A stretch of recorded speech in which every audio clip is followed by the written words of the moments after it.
네, 이제 두 번째 강의는 이제 크리스찬 코칭 철학에 대한 강의를 시작하도록 하겠습니다. 무엇을 하든지 이 철학이 참 중요하죠.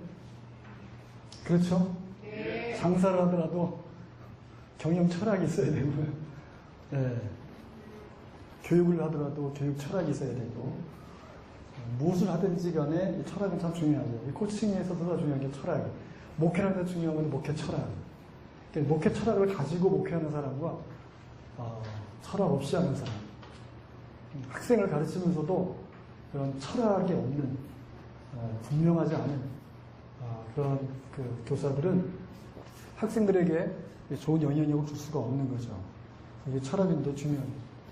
우리가 보통 그 학문의 그 발전을 보게 되면 제일 먼저 시작된 게 철학입니다. 철학. 어떻게 보면 모든 학문은 그 철학의 하위 학문이라고 볼 수 있어요. 그래서 예를 들면 이제 교육학, 심리학 이것은 철학 밑에 있는 거죠. 그러니까 교육자가 어떤 철학을 가지고 하느냐. 그러니까 이 모든 학문들은 철학을 유통시키는 거라는 거죠. 여러분 전교조 왜 문제가 된 거죠? 그들이 가지고 있는 잘못된 철학이 있는데 그것을 교육을 통해서 흘러보내는 거죠. 이것이 이제 참 문제였던 거죠. 그래서 이 코칭을 함에 있어서 중요한 게 이제 철학이다. 코칭 철학. 그래서 저희 그 개신대학원 대학교의 커리큘럼 가운데 이 코칭 철학이 있습니다. 이 코칭 철학을 크리스찬 코칭 철학으로 바꾸려고 그래요. 이게 이제 한 학기 이것도 하려고 생각하고 있는데, 크리스찬 코칭 철학은 아까 제가 말씀드린 것처럼 한번 같이 읽어봅시다. 시작. 코칭은 상대를 중심에 두는 하나님의 라이프 스타일이다. 상대를 중심에 두는 하나님의 라이프 스타일이다. 이렇게 한마디로 이야기할 수가 있겠습니다. 그런데 이제 믿음, 소망, 사랑을 아까 이야기를 했는데요. 조금 더 좀 자세하게 더 생각을 좀 해보도록 하겠습니다. 믿음. 자, 여기서 이제 우리가 생각해 볼 게 먼저 삼위일체 하나님에 대한 것과 그다음에 이제 하나님의 관점, 하나님의 관점에서의 믿음. 그다음에 이제 크리스찬 코치는 믿음을 주는 자이다. 이런 것들을 생각해 보겠습니다. 먼저 삼위일체 하나님에 대한. 아까 제가 말씀드린 성부 하나님은 성자 하나님에게 중심을 두신다. 그 제가 아까 말씀드렸고, 성자 하나님은 성부 하나님에게 중심을 두신다. 성령 하나님은 성자 하나님에게 중심을 두신다. 이걸 보게 되면요, 성부 하나님은 스스로 성자 하나님은 스스로 아무것도 할 수 없다 그랬잖아요. 전적으로 하나님 아버지를 의존하고 아버지가 보여주는 대로 행하는 거예요. 그러면 보세요. 성령 하나님은 성자 하나님에게 의존되어 있어요. 그럼 성령 하나님의 역사는 결국은 뿌리가 어디예요? 근원이 어디예요? 네? 성부 하나님. 그러니까 성부 하나님을 성자 하나님이 표현하고 성자 하나님을 성령 하나님이 표현하는 거예요. 그러니까 하나야, 하나. 네, 그것을 보게 됩니다. 그래서 성경을 우리가 보면은요, 이 성부, 성자, 성령 하나님의 그런 릴레이션십, 그 관계들이 믿음, 소망, 사랑이에요. 그 관계로 이어져 있는 것을 우리가 보게 됩니다.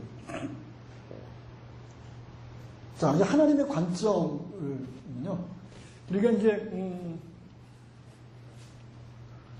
모든 사람은 가치 있는 존재이다. 자, 이 믿음에서 중요한 부분이 모든 사람은 가치 있는 존재다. 우리가 보통 일반 코칭 철학에서 모든 사람은 무한한 가능성이 있다고 이야기하죠. 그죠? 모든 사람은 무한한 가능성이 있다. 지금 이 사람의 이 고객의 현재의 모습은 이 사람 전체의 5%밖에 지금 보여주고 있지 못하다는 거죠. 95%는 아직도 개발되지 않은 부분이다. 그렇기 때문에 가능성을 열어주죠.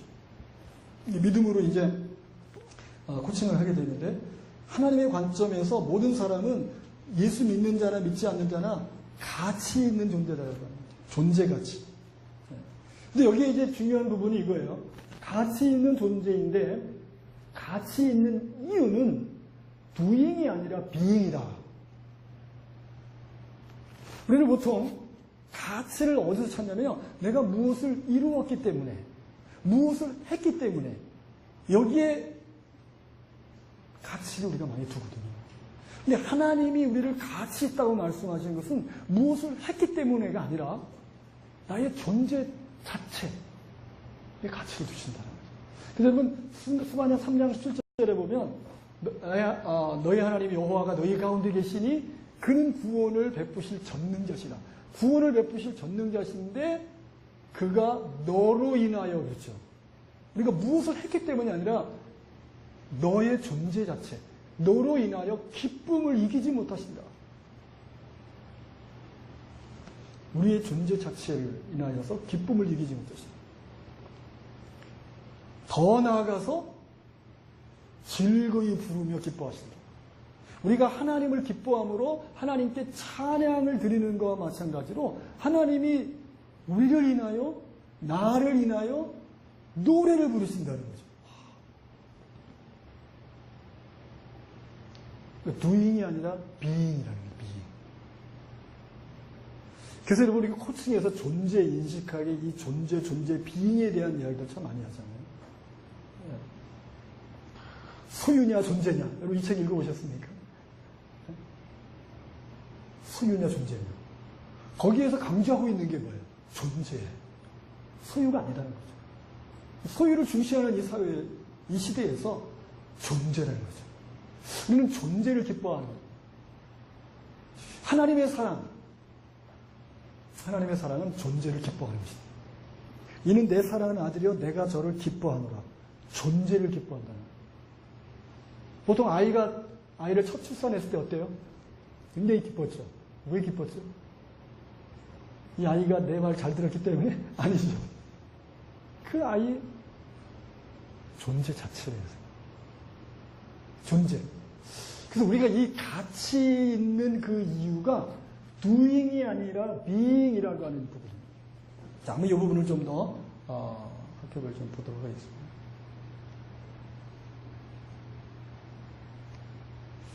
우리가 성경을 보게 되면요, 창세기 4장과 5장에 가인의 후손과 셋의 후손에 대한 이야기가 나옵니다. 하나님을 떠나서 에덴 동편에 살았던 이 가인의 후예를, 가인의 후손들에 대해서 쭉 설명을 하면서 창세기 4장 16절부터 26절까지 있는 말씀을 보게 되면요, 자, 하나님을 떠난 가인, 그리고 그 가인의 후예는 자기의 가치를 어디서 찾았느냐 하면 무엇을 성취하느냐에서 찾은 거예요. 그래서 거기 보면 가인이 성을 쌓았다 그런 말이 나옵니다.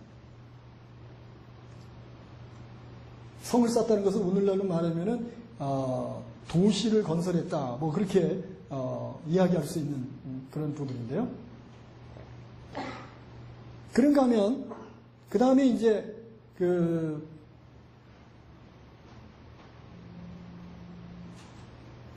야발이 나오는데 거기 보면 가축을 치는 자의 조상이 됐다. 가축을 치는 자의 조상이 됐다. 그 다음에 그 아우의 이름은 유발이니 그는 수금과 퉁소를 잡는 모든 자의 조상이 됐다. 음악가의 조상이 됐다. 그 다음에 실라는 두발가인을 낳았는데 그는 수리와 쇠로 여러 가지 기구를 만드는 기계를 만드는 자이다.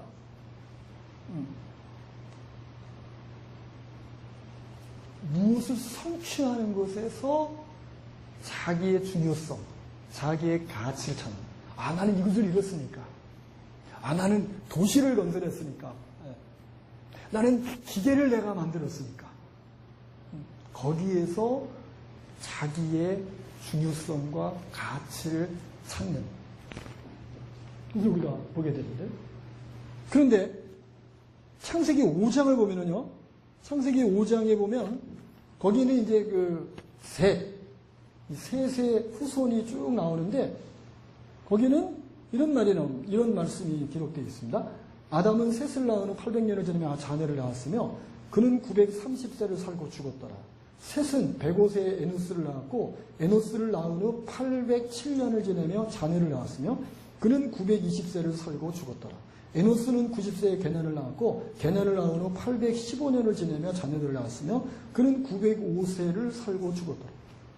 뭘 했다는 말이 없어요. 그는 몇 세에 자녀를 낳았고 몇 세를 살다가 죽었더라.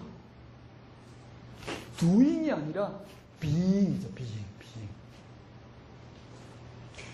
자, 하나님을 섬기는 하나님의 사람들, 그 삶 자체가 가치가 있다는 거죠. 그런데 그쭉 보면 마지막에 이제 쭉 나오면 이런 말이 나옵니다. 이제 에녹이 나오죠. 에녹이 하나님과 동행하더니 하나님이 그를 데려가심으로 세상에 있지 않았다. 바로 300년을 하나님과 동행한 이 에녹이 하나님과 함께하는 이 doing과 이 being.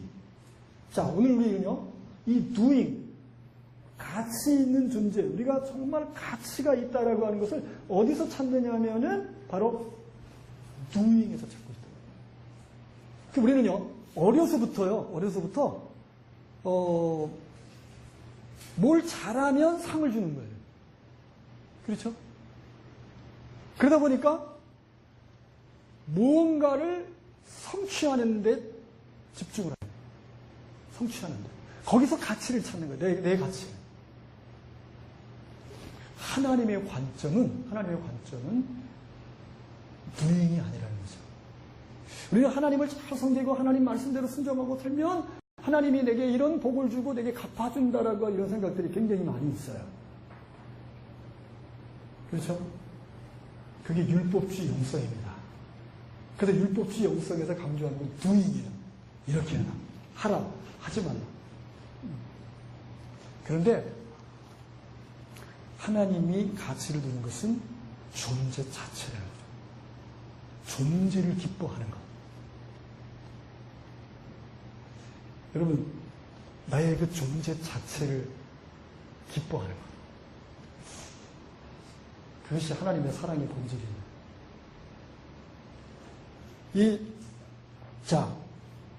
크리스천 코치는요, 믿음을 주는 자입니다. 크리스천 코치는 믿음을 주는 자예요.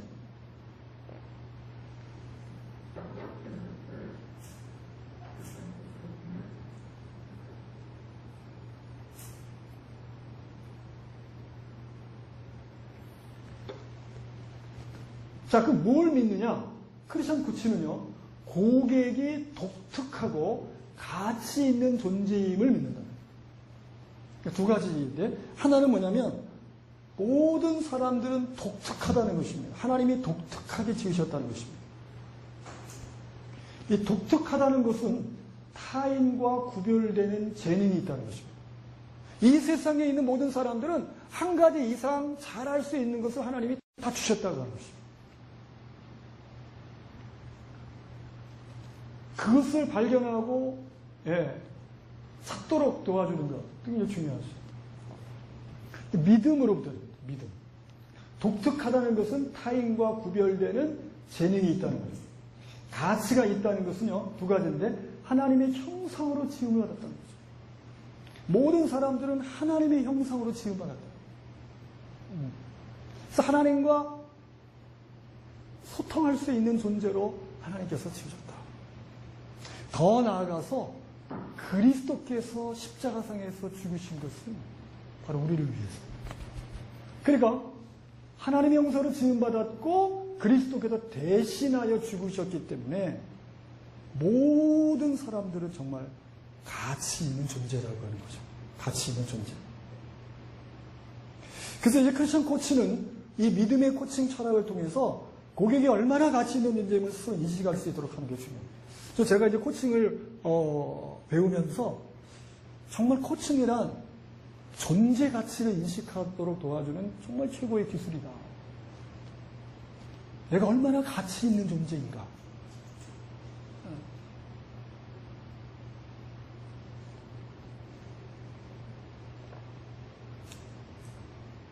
저는 굉장히 그 믿는 가정에서 태어나서 성장을 해왔지만 제가 대학 입시에 떨어지고 열등감과 그런 가운데서 제가 재수를 하는 가운데 그때 제가 주님을 만나게 됐어요.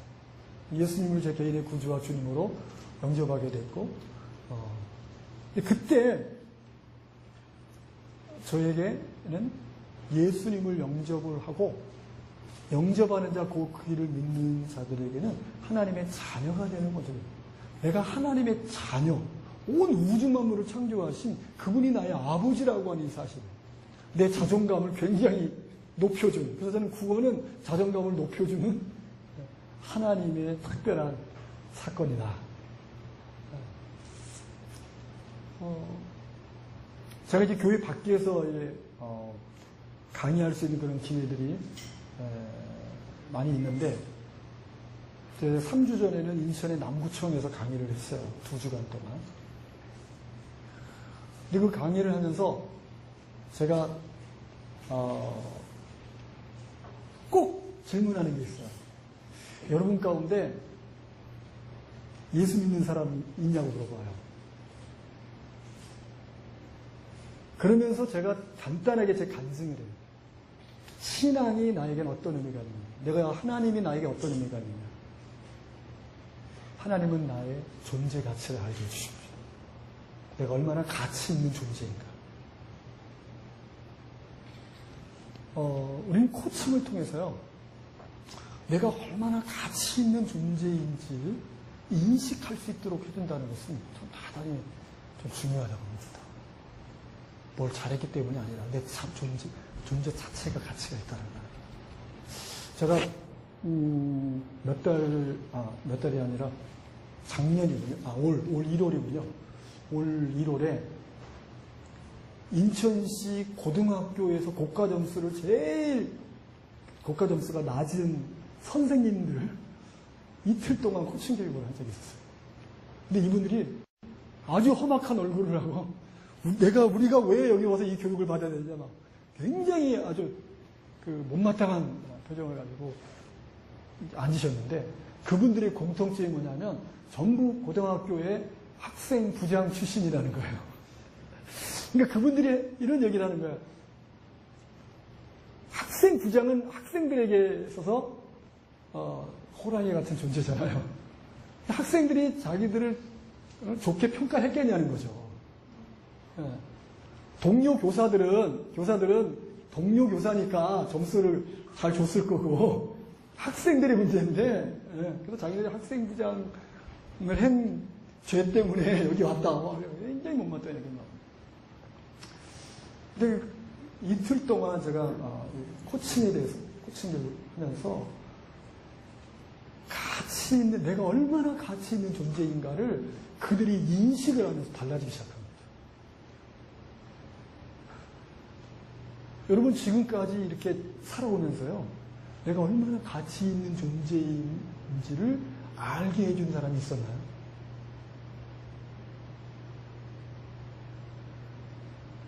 없었어요. 자, 여러분이 지금까지 받았던 최고의 찬사는 뭐였습니까? 자, 한번 두 분씩 이야기 한번 해보세요. 최고의 찬사가 뭐였어요?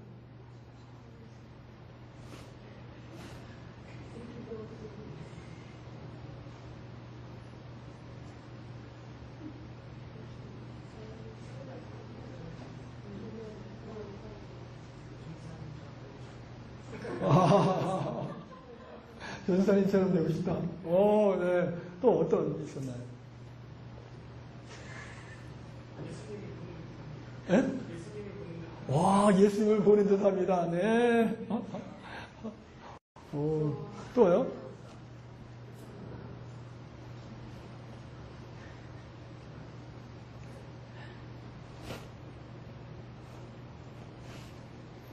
여러분, 내가 얼마나 가치 있는 존재인가를 인식하게 될 때 거기서부터 어마어마한 에너지가 나오게 됩니다. 우리의 삶의 원동력과 추진력은요, 존재 가치를 인식하는 거예요. 근데 존재 가치 인식을 어떻게 하죠? 제가 참 안타까운 사실은요, 지금 뭐 1세대, 2세대, 3세대 코칭하면서, 에너지, 의식, 이쪽으로 가면서 이것이 뉴에이지와 우리 동양의 인도의 이러한 들어가 이렇게 연결되어지는 것도 제가 그걸 봤어요. ICT 하면서 그때 누구죠? 임원 코칭을 그때 가르쳐 준 분이 있었잖아요. 그때 그 찰스인가 미국 와가지고 코칭은 질문과 경청에 한계가 있다는 거예요. 에너지를 바꿔야 된다는 거예요. 에너지를. 어떻게 에너지를 바꾸냐면 다 일어나라 그러더니 기체적으로 가르쳐주는 기체적으로. 그런 경험한 책이죠. 에너지를 바꾸는. 여러분, 영상을 통해서 존재가치 인식하는 게 아닙니다. 내가 생각하는 내가 아니고 다른 사람이 생각하는 내가 아니고 하나님이 말씀하시는 나. 그분은 내 존재를 기뻐하신다는 거죠. 그것을 이제는 내가요, 고객을 이 사람의 존재 자체를 기뻐하는, 그것을 표현하는 것이 저는 코칭 스킬이 된다는 거죠. 코칭 스킬을 통해서 그것을 표현하는, 이제 이따 제가 사랑에 대해서 말씀드릴 때 좀 더 자세하게 좀 말씀을 드릴 텐데요. 정말 이 크리스천, 이 코칭은 이 믿음의 코칭 철학을 통해서요, 고객이 얼마나 가치 있는 존재임을 스스로 인식할 수 있도록 도와야 한다는 거죠.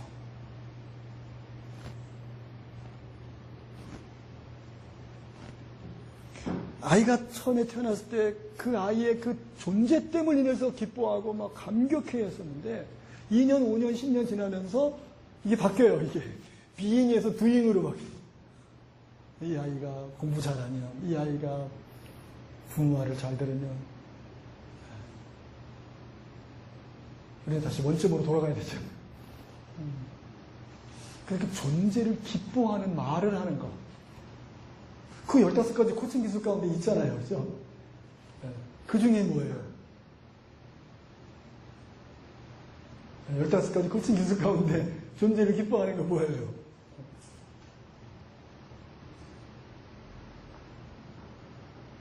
네? 여러분, 이런 표현들을 우리가 코칭 기술을 배우기 전에 나는 당신 이런 면을 즐겼다, 인조이했다, 그런 표현을 하죠. 여러분, 15가지를 5가지로 나누잖아요. 거기에서 이 존재를 기뻐하고 즐기는 거. 그걸 스킬로 만들어냈어요. 저는 15가지 코칭 기술을 보면서, 야, 이건 하나님 아버지의 마음이고, 이게 은혜의 영성이다. 이게 사랑을 표현하는 최고의 기술이다. 그걸 기술로 만드는 거예요. 그래서 이 15가지 코칭 기술을 제가 토마스 레오나르도 이분이 이제 코칭의 아버지잖아요. 이분이 15가지 코칭 기술을 만든 분인데, 이분이 15가지 코칭 기술을 가르친 그 영어로 된, 그 스크립트하고, 그 다음에 그 mp3를 다운받아가지고 다 들었는데, 들으면서 이 토마스 레오나르도는요, 개념을 설명하는 데 시간을 많이 보내요. 사람들이 이걸 이해를 못 하는 거예요. 온전함을 인식하기, 이런 진리의 흥미를 가지기, 이런 용어들을 별로 안 썼잖아요. 별로 모르잖아요. 진리가 뭐예요. 근데 그것을 개념을 설명하는데, 크리스천들에게는 개념 설명이 그렇게 많이 필요하지 않아요. 왜? 우리는 다 하나님의 은혜를 경험한 사람들이잖아요. 그죠? 네. 저는 그 존재를 그러니까 우리가 가치 있는 존재임을 인식하게 해주는 것. 이것이 코칭에 있어서 아주 중요한 핵심이다. 제가 ILCT 졸업식 때 그 얘기를 했어요. 나와서 졸업장 받기 전에 한마디씩 하는데, 그때 제가 그런 얘기를 한 적이 있었습니다. 존재를 기뻐하는. 그 연습해야 됩니다. 존재를. 우리 여러분 잘 아는 복음서가 가운데 당신이 이 세상에 존재함으로 우리에게 얼마나 기쁨이 되는지, 그런 거 정말 우리 남편이 아내에게, 아내가 남편에게 당신이 내 남편이라는 게, 당신이 내 아버지라는 게 내게 얼마나, 당신이 내 아내라고 하는 게, 남편이라는 게 얼마나 기쁜지 모르겠다고 막 그렇게 고백할 수 있다는 거예요. 당신이 내 고객이라는 게 당신을 만난 것이 내 인생에서 가장 큰 축복이었다. 그 존재를 기뻐하는, 뭘 잘했기 때문이 아니고. 네. 자, 믿음은 여기까지 일단은 하겠습니다. 자, 이제 소망으로 넘어가도록 하겠습니다. 소망. 두 번째 철학은 소망입니다. 그래서 성경에 나타난 하나님, 믿음의 대상이죠. 그리고 믿음이 없이는 하나님을 기쁘시게 할 수 없죠. 믿음으로 하나님과 소통이 이루어지게 됩니다. 그리고 우리는 다른 사람과의 관계 속에서 하나님이 우리를 믿어주시고, 그렇죠? 우리를 신뢰하는 것처럼, 우리를 정말 가치 있는 존재로 봐주는 것처럼, 우리도 동일하게 하나님의 관점으로 다른 사람들에게 믿음을 줌으로 말미암아 우리가 그들과의 관계를 통해서 그들에게 선한 영향력을 줄 수가 있는 거죠. 마찬가지로 소망인데, 이 소망을 성경에 보면, 소망은 하나님은 비전을 가시다. 하나님은 꿈을 주시는 분입니다. 비전을 주시는 분. 그래서 우리가 특별히 성경에 우리가 그 하나님은 언약의 하나님이다 이렇게 이야기합니다. 언약의 하나님. 그래서 성경에는요, 이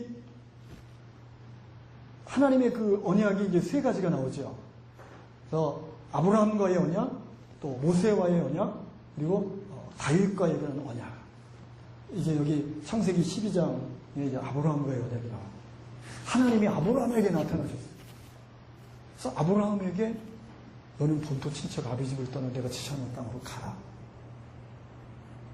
그러면서 명령과 약속을 주십니다. 약속을. 비전을 주십니다. 비전. 내가 너로 큰 민족을 이루게 할 것이다. 너에게 복을 주어서 너를 축복하는 자가 축복을 받고 저주하는 자가 저주하는 자가 저주를 받게 할 것이다. 너는 복의 근원이 되게 할 것이다. 그리고 너로 인하여 모든 족속이 복을 받게 할 것이다. 소망을 줍니다. 소망. 근데 여기서도 이제 보면요, 하나님이 아브라함에게 복을 주시는 이유는 아브라함이 모든 족속의 축복의 통로가 되는 거예요. 모든 족속의 복을 받게 하는 거예요. 제가 아까 코칭은 하나님의 라이프스타일이다. 상대를 중심에 두는 하나님의 라이프스타일이다. 여러분, 하나님이 이 아브라함에게 소망을 주시는, 하나님이 아브라함에게 꿈을 주시는데, 그 꿈의 핵심은요, 아브라함 자신에게 있지 않았습니다. 그를 통해서 또 다른 많은 민족들이 복을 받게 합니다. 상대를 중심에 하나님 복을 주시는 이유가 바로 다른 사람에게 축복의 통로가 되게 하는 것이다. 이거 보게 됩니다.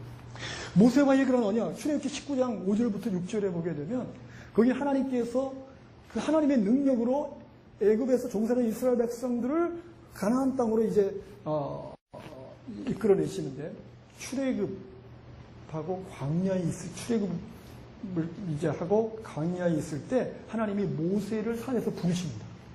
부르셔서 이제 모세와의 언약을 맺으시는데, 그 언약의 그 내용을 보면, 내 말을 잘 듣고 지키면 열국 중에서 나의 소유가 되고 그 다음에 제사장 나라가 될 것이다.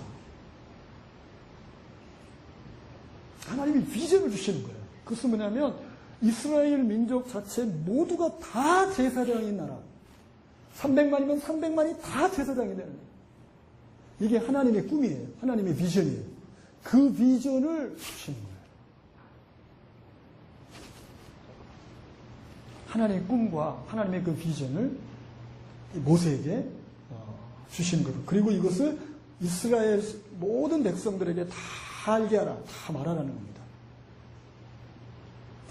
여기서도 자, 열국 중에서 소유가 되게 할 것이고, 제사장 나라가 되는, 제사장은 중보자죠. 중보자. 그러면 이 제사장은요, 죄에 빠진 인간과 거룩하신 하나님을 연결시켜주는 중보의 역할을 하는 중보의 역할. 그럼 이스라엘 전체가 다 제사장 나라가 되면, 어린아이부터 노인에까지 다 제사장이에요. 그러면 누구를? 이방 민족들. 그러니까 이방 민족들이 제사장이라는 자체도 뭐예요? 상대를 중심에 두는 거죠. 제사장이 제사장을 위해 존재하지 않습니다. 제사장은 백성을 위해서 존재하는 것이죠. 상대를 중심에 두는 패러다임입니다. 소망. 하나님은요, 미래의 소망과 비전과 꿈을 주시는 그런 분이신 것을 우리가 보게 됩니다. 그러니까 다윗과 언약을 보면 다윗과 영원한 언약을 하는 참 놀라운 그러한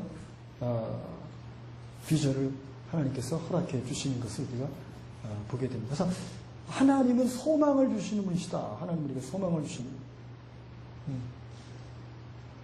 자, 출애굽기 3장 1절부터 8절에 모세의 소명, 네? 애굽에서 종살이하던 정말 절망 가운데 있는 그 이스라엘 백성들에게 이제 하나님 모세를 통해서 희망을 주는 거죠. 꿈을 주는 거죠.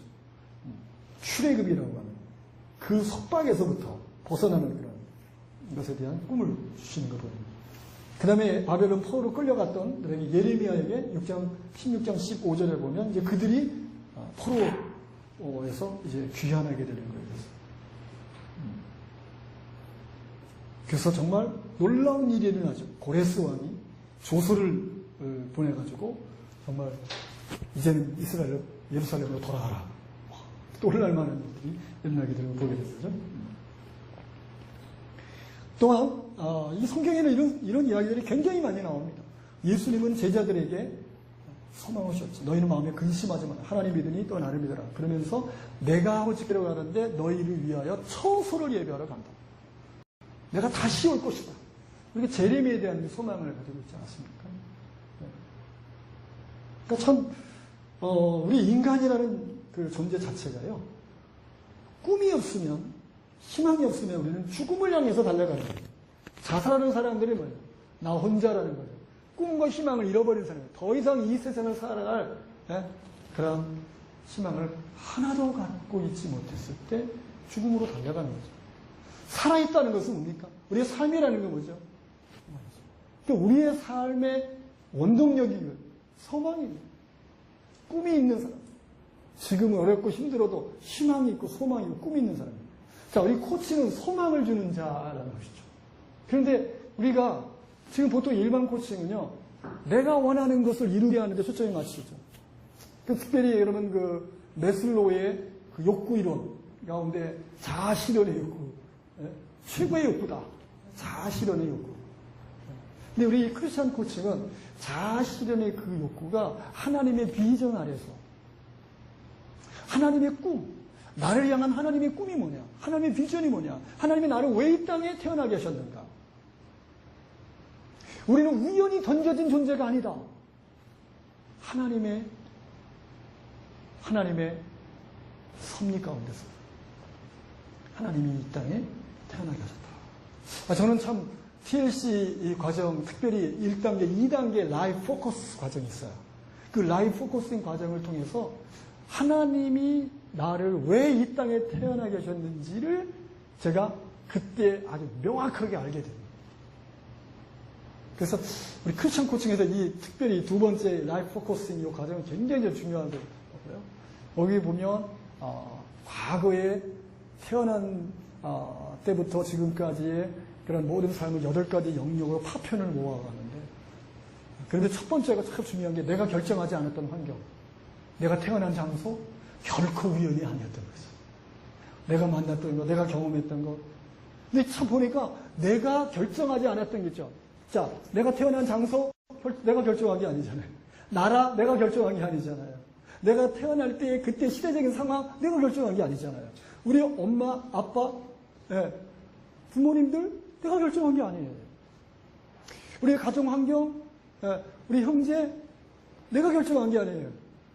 그 다음에 나는 모태신앙이었으니까 내가 신앙생활한 거, 이것도 내가 결정한 게 아니에요. 자, 내가 결정하지 않은 것들이요. 나의 외모, 내가 결정한 게 아니잖아요. 근데 거기에 다 이유가 있잖아요. 이 파편 모으기 과정을 하면서, 와, 내가 태어난 장소도요, 결코 우연이 아닌 거예요.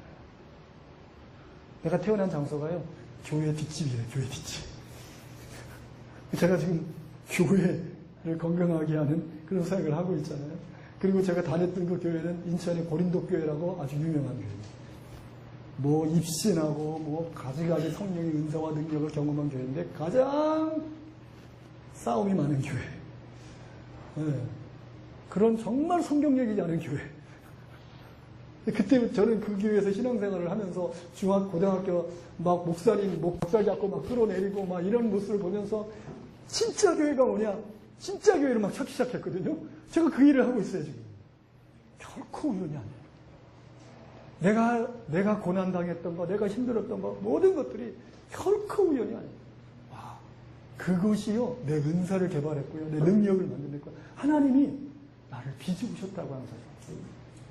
와, 제가 참, 이 라이프 포커싱 이 과정, 너무너무 중요한, 이 크리스찬 우리가 코칭을 하면서 중요하다. 하나님의 비전, 하나님의 꿈, 그것을 발견하게 해주는 데까지 나가야 한다는 크리스찬 코칭.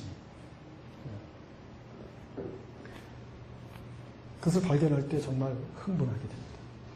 네, 그것이 우리의 삶에 아주 엄청난 추진력을 가져다 주게 되는 것이죠.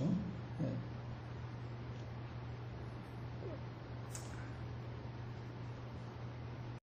크리스찬 코치는 소망을 주는 자입니다.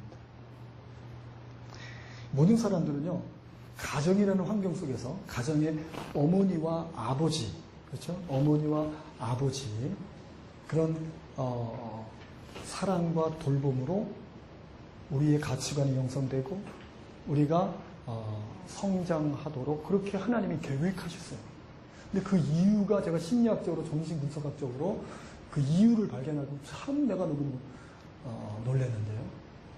거기에 중요한 게 아버지는요, 소망을 주는 자예요. 보통 보면요, 꿈과 비전과 소망을 주는 자가 아버지, 그게 아버지 역할이에요. 아버지 역할. 어머니는 사랑을 주는 자예요. 그러니까 이 어머니와 아버지, 이게 참 중요해요. 그렇죠? 어머니의 관계가 안 좋죠. 아버지와 관계가 안 좋잖아요. 그러면 딸이면은요, 모든 남자들의 관계가 안 좋으시죠. 이 아버지 관계가 중요하죠. 그래서 이 아버지의 역할, 어머니의 역할. 어머니는 정말 태평양 바다보다 더 넓은 가슴을 가지고 있어야 돼요. 신경질적인 어머니 있죠. 시스템성 있는 그런 어머니. 그 밑에 있는 자녀들은 자아성숙이 되지 않습니다. 자아성숙이 되는 건 협동성과 자주성. 요즘에 자기주도학 쓰고 있는데 자주성 떨어지게 되죠. 어머니의 역할과 아버지의 역할이 뒤바뀌면 리더십이, 지도성이 떨어지게 됩니다. 또 성품에 영향을 주게 됩니다. 그래서 참 하나님께서, 그리고 제가 우리 어머니는 굉장히 이렇게 잔소리를 많이 하는 그런 분이셨어요. 근데 우리 아버지는요, 잔소리가 별로 없어요. 그러다가 어떤 결정적인 시기가 되면 그냥 옛날 것 다 끄집어내가지고 완전히 그냥 이렇게 묵사발려주는 그리고 우리 아버지는 굉장히 별명이 대꼬챙이, 불의를 보면 못 참는. 그래가지고 뭐 자기 어떤 불이익이 오든 상관하잖아요. 그냥.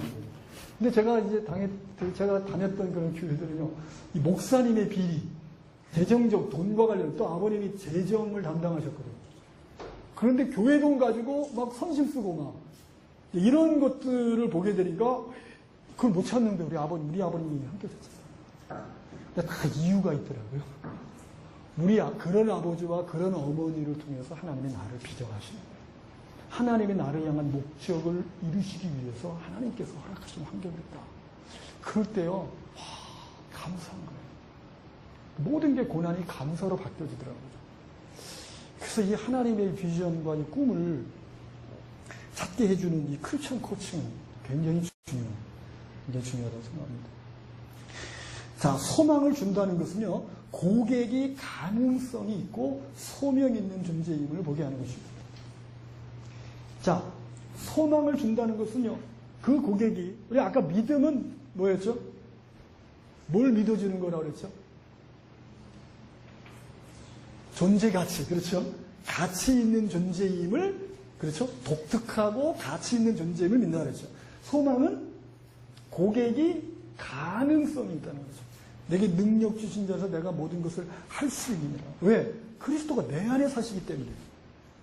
그분 안에는 신성의 하나님의 모든 것이 그 안에 충만으로 거하시거든요. 그러니까는요, 부족함이 없는 거죠. 모든 게 다 하나님의 신성의 충만함이 있는 것이 그리스도. 근데 그분이 내 안에 계신단 말이죠. 근데 그 가능성, 그 가능성을 풀어놓아주는 역할이 굉장히 중요하죠. 근데 가능성이 있는 존재다. 그 다음에 소명 있는 존재다는 거죠. 특별한 목적, 하나님의 특별한 목적으로 이 땅에 태어나게 된 것이다. 그것을 찾도록 해주는 것이 굉장히 중요한 부분이고요. 자, 이 부분을요, 가능성이 있다는 것은 변화의 가능성이 있다라고 하는 거예요. 변화의 가능성. 이것은 전 코치에서 중요한 부분 같아요. 쟤는 뭘 해도 안 돼. 그게 아니라 변화될 수 있다는 거죠. 변화할 수 있다는 거죠. 그런데 그 변화는요, 내가 아니라 내 안에 계신 그리스도가 한다는 거죠. 예수님이 이렇게 말씀하셨죠. 너희가 나를 떠나서는 아무것도 할 수 없다. 포도나무의 비유를 통해서, 그리스도를 통해서 변화의 가능성이 있다. 내 안에 크리스천 코치 안에 그리스도가 계시기 때문에요. 그렇기 때문에 불신자든 신자든 그들의 삶을 변화시킬 수 있다고 하는 거죠. 그러면 소명 있는 존재는 하나님께서 개개인의 삶을 위한 특별한 목적, 스페셜 프로포즈. 제가 참 놀라운 건 시편 139편에 보면요, 하나님이 우리를 정말 신묘막측하게 만드셨다 그러면서 거기에 내 형질을 이루기 전에, 그러니까 다윗이 그런 고백을 하는 거예요. 내 형질이 이루어지기 전에 하나님이 나를 보셨으며 그리고 책에 기록되어 있다. 그러니까 다윗을 위해 하나님이 책에 기록, 즉 뭐냐면 블루프린트가 있다는 거예요. 이 세상의 모든 사람 한 사람 한 사람을 위해서 하나님은 블루프린트를 가지고 계시다는 거예요. 와, 다윗이 이 사실을 깨달았을 때요. 시편 139편에는요. 이 지식이 내게 너무 기이하여 내가 미치지 못하리라. 그런 정말 하나님을 향해서 그 하나님이 나를 향하신 그 하나님의 참 그 놀라운 그런 사랑에 감격하고 있는 걸 보게 되는 나를 향한 블루프린트가 있더라. 이게 그거죠. 그래서 이런 부분들은 제가 지금 이제 강북 지역의 그 목사님들을 코칭하는데 점심 식사를 같이 하면서 이제 이 이야기를 같이 나누게 됐어요. 제가 그 라이프 코스팅 2단계 하면서 어떤 그런 이야기들을 쭉 했더니 이 목사님들이 자기 자녀부터 꿈이 없어가지고 지금 꿈이 없고 비전이 없고 그래가지고 너무너무 힘들어하는데 그거 빨리 하자고 그러더라고요. 정말 필요한 것 같아요. 지금 우리 크리스찬 젊은이들이요, 꿈이 없어. 근데 꿈이라고 하는 게 뭐예요, 전부? 내 꿈. 개 꿈은 아니고, 내 꿈. 내가 하고 싶은 거. 하나님의 비전. 정말 칼라. 하나님이 나를 어떤 칼라로 만드셨는가. 하나님이 나를 독특하게 만드셨거든요. 다 다르게 만드셨거든요. 근데 우리가 왜 화가 나죠? 왜 스트레스 받죠? 다르기 때문에.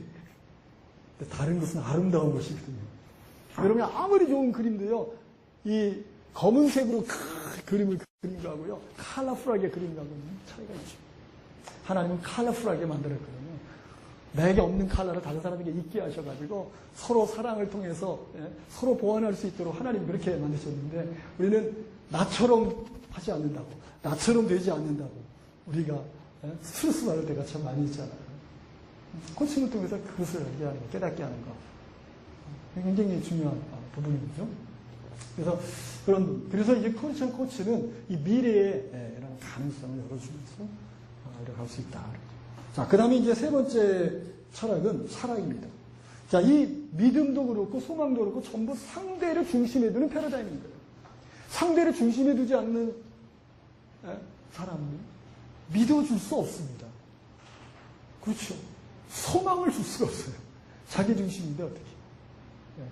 세 번째는요, 사랑이죠. 자, 믿음, 소망, 사랑. 이 세 가지 항상 있을 것인데 그 중에 제일은 사랑이라고 했죠. 이 사랑. 그래서 이 사랑은 하나님은 사랑을 주시는 분이시다. 사랑의 원천이에요. 성경은 이렇게 말합니다. 하나님은 사랑이시라. 하나님은 사랑이시라. 십자가는 하나님의 사랑의 표현이었습니다. 십자가는 하나님의 사랑의 표현이에요. 로마서 5장 8절에 보면 우리가 아직 죄인 되었을 때에 그리스도께서 우리를 위하여 죽으심으로 하나님께서 우리에게 대한 자기의 사랑을 확증하셨느니라. 하나님의 사랑을 확실히 증명해서 보여준 사건이 십자가라는 거죠. 십자가. 사랑이죠. 이제 하나님의 사랑은 무조건적인 사랑. 인간의 사랑이야 조건적인 사랑이에요. 하나님의 사랑은 무조건적인 사랑. 자, 이 하나님의 사랑의 요구를 좀 더 살펴보면요. 요한복음 3장 16절 우리가 잘 아는 구절이죠. 하나님이 세상을 이처럼 사랑하사 독생자를 주셨으니 이는 저를 믿는 자마다 멸망하지 않고 영생을 얻게 하십니다. 자, 이 구절에서요. 하나님의 사랑이 어떤 사랑인가? 한번 좀 생각해보면 첫째는요. 하나님의 사랑은 받는 사랑이 아니라 주는 사랑이에요. 오늘 사랑 받기를 원하죠.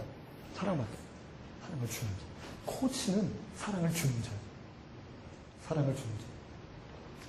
준다는 것은요, 대가를 지불해야 되는 거죠. 희생이 따르는 거죠. 자산의 감소가 이루어지.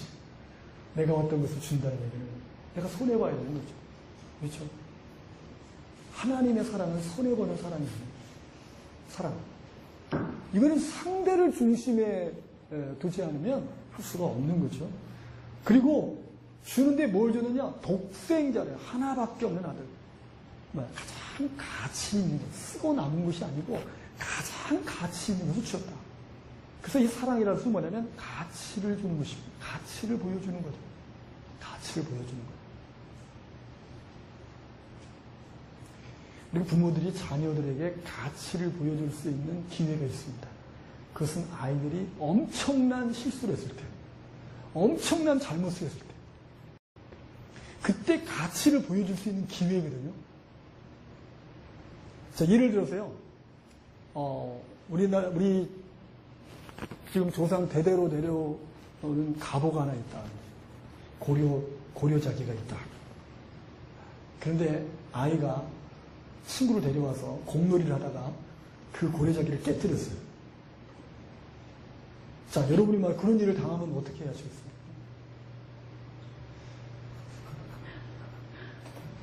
뚜껑이 열리고 시타가 들어옵니다. 네? 네? 근데 그때가 가치를 보여줄 수 있는 기회예요. 이것은 굉장히 가보고 굉장히 소중한 거지만 이것보다 너가 내게 더 소중하다. 그걸 말해줄 수 있는 기회. 가치. 예수님 하나님은요 그의 아들을 십자가상에서 우리에게 내어 주심으로 우리가 얼마나 가치 있는 존재인지를 알겠다. 사랑이죠. 사랑. 그죠? 그래서 저는 크리스천 코치들이 이 하나님의 이 놀라운 사랑을 경험한 이 크리스천 코치들은 정말 코칭을 잘할 수 있는 거예요. 여러분 우리 한국에서 처음으로 그 코치 대회 대한민국 1회 코치 대회가 열렸을 때 그때 제가 갔었는데 그때 그 샌디 바이러스라고 하는 ICF 회장이 와서 그분이 이제 주제라기를 했거든요. 근데 그분이 이런 얘기를 코칭은 기술이 중요한 게 아니라 방법이 중요한 게 아니라 코칭은 마음이 중요하다. 그래서 뭐라고 하냐면 남을 세워주고자 하는 마음이 있냐는 거예요. 이게 완전히 성경적이죠, 그죠? 그래요. 기술보다 더 중요한 건 마음의 사랑. 정말 얼마나 그를 사랑하느냐. 그거거든요. 또 한 가지는 뭐냐면 독생자를 주셨으니 이는 주신 이유가 그 가장 소중한 하나밖에 없는 독생자를 주신 이유가 뭐냐면 저를 믿는 자마다 멸망하지 않고 영생을 얻는다. 그죠? 이타적인 사랑이에요. 우리에게 하나님이 주시는 최고의 선물이 영원한 생명입니다. 그 선물을 주고 싶어서 자기 아들을 주셨다. 그러니까 내 이기적인 목적을 이루기 위해서가 아니라 우리를 살리기 위해서, 우리에게 영원한 생명을 주시기 위해서. 이타적인 거예요. 하나님은 이기적이지 않습니다. 상대를 중심에 두는 패러다임인데 이타적인 거죠. 이게 이제 하나님의 사랑이죠. 하나님의 사랑. 자, 이 크리스천 코치는요, 코칭을 통해서 고객이 사랑받기 위한 존재인 걸 알게 합니다. 코칭을 받으면서 나는 사랑받기 위해 태어난 사람이구나. 내가 지금까지 받았던 어떤 사람보다 코칭을 받으면서 받은 이 사랑. 이건 너무너무 놀랍다. 사랑받기 위해 존재인 것을 알게 해주는 것이 크리스천 코치로서의 역할이라는 것. 그래서 저는 이 코칭 스킬은 사랑의 기술이다. 사랑을 표현할 수 있게 하는 그런 기술. 여러분, 경청, 사랑의 기술입니다. 경청함으로 상대방에게 집중하고 경청함으로 사랑을 보여주는 것이죠. 질문, 피드백, 인정해주는 것, 이런 이 기술, 스킬들이 사랑의 기술이에요. 특별히 15가지의 이런 코칭 기술들. 여러분이 아시죠? 전부 상대를 중심에 두고 있잖아요. 전부. 코칭이란 상대를 중심에 두는 거죠. 상대에게 열정을 일으키고, 상대에게 탁월함을 도출시키고, 중요한 것이 무언가를 식별하게 하고, 코치가 그 존재를 즐기고, 그 다음에 코치가 스스로 자기를 인식하게 노출시키고, 노력을 하게 하고, 호기심을 가지고 항해해서 새로운 영역들을 열어주고, 코치를 챔피언 만들어주고, 포착된 직관 나누고, 깨끗하게 대화하고, 안전함을 인식하고, 진리를 즐기고, 코치를 존중하고, 후원 환경을 만들어주고, 모든 게 사랑이 있어요. 사랑. 이런 들은 참 굉장히 중요한 그런 부분들이죠. 그래서 이런 사랑은, 자, 크리스천 코치가 그리스도를 보여주는 방법. 제가 얘기했죠. 코칭을 통해서 크리스천 코치 안에 거하시는 그리스도를 표현하고 드러내고 보여주는, 그게 이제 사랑이죠. 사랑. 여기 그 고린도전서 13장에 보면 사랑은 온유하고 오래 참고 온유하고 시기하지 않고 자랑하지 않고 교만하지 않고 무례하지 않고 자기 일구하지 않고 성내지 않고 악하게 생각하지 않고 불의를 기뻐하지 않고 진리와 함께 기뻐하고, 근데 이게 모든 것을 참으며 모든 것을 믿으며 모든 것을 바라며 소망이죠. 그러니까 이 사랑 안에 이 믿음과 소망이 그 사랑 안에 있는 거예요. 그 사랑은 한마디로 뭘까? 저는 여기에 사도 바울이 이것을 쭉 정의한 내용 가운데 자기의 유익을 구하지 않은 이타적인 겁니다. 사랑은, 그러니까 사랑의 반대는 이기성, 자기중심.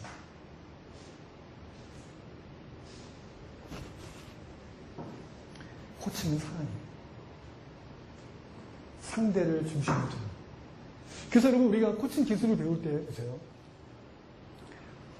우리는 커뮤니케이션을 할 때, 우리가 미국의 그 메라비안이라고 하는 그런 학자가 이런 얘기했죠. 커뮤니케이션에 말의 내용은 7%밖에 영향을 주지 않는다는 겁니다. 그럼 93%는 말의 내용이 아니라 비언어. 몸짓, 제스처, 표정, 말의 높낮이, 톤, 스피드, 이런 것들이 93%로 차지한다는 거죠. 근데 보통 우리가 일반적인 대화를 할 때 우리는 말의 내용에 무게중심을 주죠. 네가 그렇게 말할 수가 있어? 그 단어, 그 말. 예를 들어서 어떤 고등학교 1학년 여학생이 이제 집에 들어오면서 엄마 나 내일부터 학교 안 갈래. 이렇게 이야기를 하면 여러분들이 어떻게 반응하시겠습니까? 보통 엄마들이 어떻게 반응을 해요? 뭐? 학교 안 간다고? 너 미쳤냐? 이렇게 보통. 학교 안 갈래, 학교 안 갈래, 고. 근데 여러분, 코치들은 그렇게 하지 않죠? 엄마가 코치라고 하면 어떻게 합니까? 네? 학교 안 갈래. 자, 학교 안 갈래라고 얘기했는데요. 학교 안 갈래라고 하는 그것은 우리가 코칭 훈련을 받을 때요. 이렇게 15가지 코칭 기술을 할 때 토마스 레오나르가 1번 처음에 열정을 일으키는 기술을 가르치면서 제일 먼저 하는 게 뭐냐면 말하지 않은 언어를 듣는 거를 하는 거예요. 말하지 않은 언어. 이 사람이 말하지 않은 언어를 듣는 훈련을 시키는 거예요. 말하지 않은 언어. 그러니까 보통 말을 하는데 그 말에 반응을 많이 하잖아요. 근데 그가 말하지 않은 것이. 자, 그가 왜 학교 안 간다고 이야기하죠? 자, 이거를 자기 중심으로 들으면 말에 반응을 해요. 근데 타인 중심의 경청을 하죠. 자, 코칭은 상대를 중심에 둔다 그랬잖아요. 타인 중심의 경청을 하면 어떻게 경청을 하냐? 그 말이 그 아이에게 무슨 의미가 있느냐. 그 말이 나에게 무슨 의미가 있느냐가 아니라 그에게 무슨 의미가 있느냐. 자, 이렇게 생각하면은 벌써 달라지죠. 뭐 어떻게 느껴지죠? 아이가 무슨 속상한 일이 있었구나 하는 걸 알 수 있잖아요. 그렇죠? 그러면 엄마가 벌써 그 아이에게 말에 반응하지 않고 또 무슨 속상한 일이 있었니? 라고 이야기를 하게 되면요. 그때 아이하고 코드가 탁 맞게 되는 거예요. 그러면서 그때 이제 이 아이가 자기의 그 얼굴을 싹 머리를 이렇게 보여주면서 미장원의 아줌마가 내 머리를 이렇게 깎았어. 이렇게 이제 나오는 거죠. 자, 머리를 아주 흉하게 깎아놨기 때문에 창피해서 내일 못 가겠다는 얘기잖아요. 근데 우리는 그 아이의 그런 사정을 듣지도 않고 그냥 가는 거예요. 여러분, 그래서 저는 타인 중심의 경청, 상대를 중심에 두는 것. 여러분, 이 패러다임은 굉장히 중요하다는 거죠. 이것은 우리가 이렇게 전문 코치뿐만 아니라 모든 사람들, 모든 사람들과의 관계 속에서 상대를 중심에 두는 경청 훈련. 이거 교회 안에서 이런 훈련을 받아본 적이 없어요. 질문을 할 때도 그에게 유익을 줄 수 있는 질문을. 내가 아니고 상대에게. 그러니까 여러분, 이 사랑, 우리가 이 사랑이 굉장히 중요하다. 사랑이. 이 사랑의 철학이 굉장히 사랑은 자기 이익을 구하지 않는 거죠. 상대를 유익하게, 상대를 챔피언 만들게. 네. 그러면 우리 여기 있는 거죠. 성내지 않죠. 다투지 않죠. 네. 여기 있는 모든 게 다 이루어지게 됩니다. 온유해지게 되죠. 네. 네. 그래서 이런 것들이 우리가 코칭을 하면서 그리스도를 보여주는 그런 기회가 될 수 있다. 그래서 사랑의 반대는 자기중심이다. 아까도 얘기했지만 자기중심이 죄의 뿌리다. 자, 그래서 오늘 믿음, 소망, 사랑, 이 세 가지 우리가 크리스천 코칭의 철학에 대해서 제가 강의를 마쳤습니다. 자, 그다음에 이제 코치의 영성에 대해서 바로 강의를 할까요? 조금 몇 분? 5분? 네, 5분 정도 쉬었다가 하겠습니다. 네. 감사합니다. 고맙습니다.